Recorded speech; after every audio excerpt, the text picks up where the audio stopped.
Hey folks, welcome back to the Dice Tower preview. I'm Mark, and today we're taking a look at SolForge Fusion. SolForge Fusion is brought to you by Stoneblade Entertainment. It's for 2 to 4 players, ages 14 and up, and games generally run about 30 minutes. SolForge is a world of magic and technology. Set on the frozen planet of Solace, it is home to 4 powerful factions. To save Solace from a cataclysmic threat, the factions chose to make the surface of their planet uninhabitable, freezing it over with a wave of elemental magic. To survive, they built the SolForge, a massive structure containing a magical sun that imbues the land with energy. The magic of the SolForge periodically gifts some with its incredible powers. These people are known as the Forgeborn. The Forgeborn are the ageless champions of their respective factions, granted incredible powers by the SolForge itself.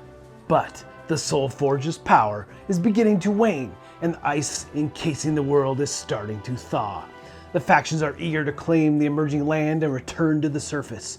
For the first time since the creation of the SolForge, the factions and their champions are making alliances and preparing themselves for conflict as the migration to the surface begins. SolForge Fusion has an incredible team behind it. Richard Garfield, creator of Magic the Gathering, and Justin Gary, creator of the Ascension Deckbuilding Game. So, as you might expect, this is a battling card game with so many combo possibilities. You'll be combining 2 half decks to create your fusion deck. Each half deck is generated and is unique, meaning of course that no 2 half decks are the same, giving players thousands of possible combos. You and your opponents will compete in strategic lane-based combat. When you play a card, it levels up, allowing you to access new powers and abilities to defeat your opponent and damage their creatures. First player to bring their opponents down to 0 health will win. So there are 3 main card types in this game. You've got creatures, you've got spells, and you have the Forgeborn. The Forgeborn are your main characters in the game, the ones with the main power, so to say. And as you combine your 2 half decks, which we'll take a look at in a minute, you have 2 different Forgeborn to choose from. Now, the game has a thing known as cycles, so every 3 turns is a cycle. And the Forgeborn have different abilities that come into play in cycles 2, 3, and 4, giving you really amazing, powerful abilities to affect maybe multiple creatures on the battlefield. You just never know. Again, all these decks, all these different cards are very unique. Now, you also have the other 2 types of cards, creatures and spells. Now, let's take a look at creatures first. Creatures are the main card that you're going to be playing out into the lanes, and you're going to be using them to fight your opponent's creatures or your opponent themselves. Now, each player has 50 points of health to start with, and that's what you're trying to reduce to 0. Creatures have their own set of health that you're trying to destroy them and remove them from the game. But what you're doing with creatures again is putting them in lane and using their abilities. Now, in the bottom of the card, you'll see their different text abilities, all kinds of keywords in this game. You know, from deploy to sacrifice, all kinds of different things here that are going to come into play as you activate them and use their special abilities. But at the top of the card, on the far left, is its attack value. On the far right is the creature's health. And again, in the middle of the card is the level of the card along with what its rarity is.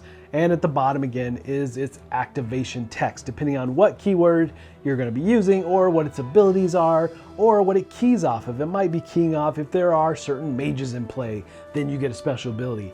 Or maybe you move into a lane where you have no opposing factions or creatures, I should say, and they get a bonus, maybe they get a bonus health, things like that. All kinds of different ways to be effective in when you're deploying creatures and using their special abilities. And then we have spells. Now, spells are going to be basically affecting maybe multiple things on the battlefield, but it is an overall kind of activation and it might stay in play.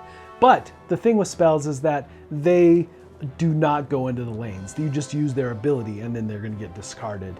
And the thing about discarding cards, it says the banish pile, which is not all bad because as you use cards in this game, you're going to level them up. And what that means, after they're destroyed or after you've used them, they're going to the banish pile. And then whenever you do use them, put them into play, you're going to be searching your deck for your next level 2 or level 3, depending on what level of the card that was removed from the game or put in play. All right, so just a quick look at the basics of play here. Now, one of the big things about this game, some of the most fun is creating your decks, right? Because you get 2 half decks.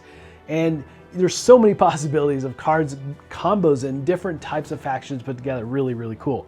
But you'll take whatever 2 half decks that you've chosen, and you're going to be sorting out the level 2s and level 3s for each of those factions. And there's places on your player mat to put those, so you can easily access them and get them ready for when you're going to be adding them to your discard pile. We'll tell you what that means in a minute. But then you're taking all your level 1 cards from both half factions, and you're going to be shuffling them up and putting them down as your main deck. Now you're going to get 5 cards that you can potentially use on your turn.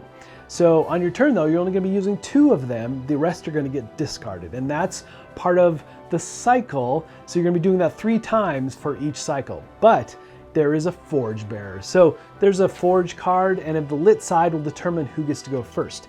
And whoever does go first is going to be playing 1 card. You're going to be playing 2 on your turn, but you play 1 and then your opponent plays 1 and so forth. So you as the forge bearer get to play your card in the front lane, but you as the defender, so to say, play your cards in the back lane. And once you've played all your cards, put them into play and activated any text that seems to make sense, then you move to battle. So these battles are super straightforward. You're just comparing values, taking your attack value and comparing it against their health and if they have any defense into play. And you reduce your opponent by that much. Now, your opponent is going to be able to attack as well if they have a creature in the same lane. If there is no creature in that lane, then you're strictly just straight up attacking your opponent, and they'll reduce their 50 points of health down by whatever the required amount is.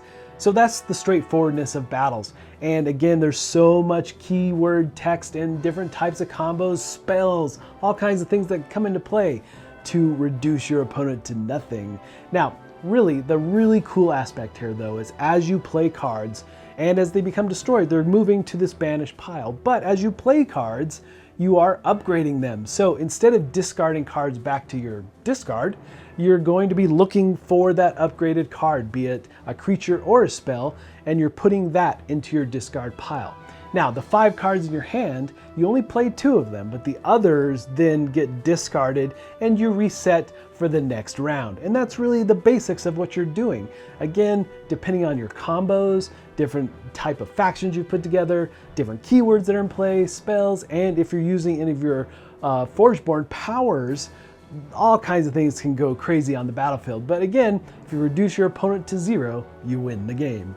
All right, folks, just a reminder once again, this has been a Dice Tower paid preview, and everything you've seen here has been in prototype form. So keep a close eye on the campaign for any changes that still may occur. Now, with that said, obviously one of the neat strengths about this game is how you combine the different factions and then level them up through the course of the game. Some really fun gameplay comes out of that, and it does have some unique, different things going on than you've seen maybe in previous games like this. It is still a battle card game at its heart, but and of course it also does lend itself really well to tournament play and so forth. There's also even a team game for 4 players that you can engage in that I'm anxious to try. I've only done the 1 versus 1 right now, but there's lots of neat things about how the gameplay functions and how you put those different combos together. I really like that in games in general, and they've done a really good job here. And also, obviously, the artwork is fantastic and sucks you into this world. But folks, ultimately, if this is like something that would be of interest to you, I'm sure they'd appreciate your support. So I think that's it from me. And until next time, we'll see you at the table.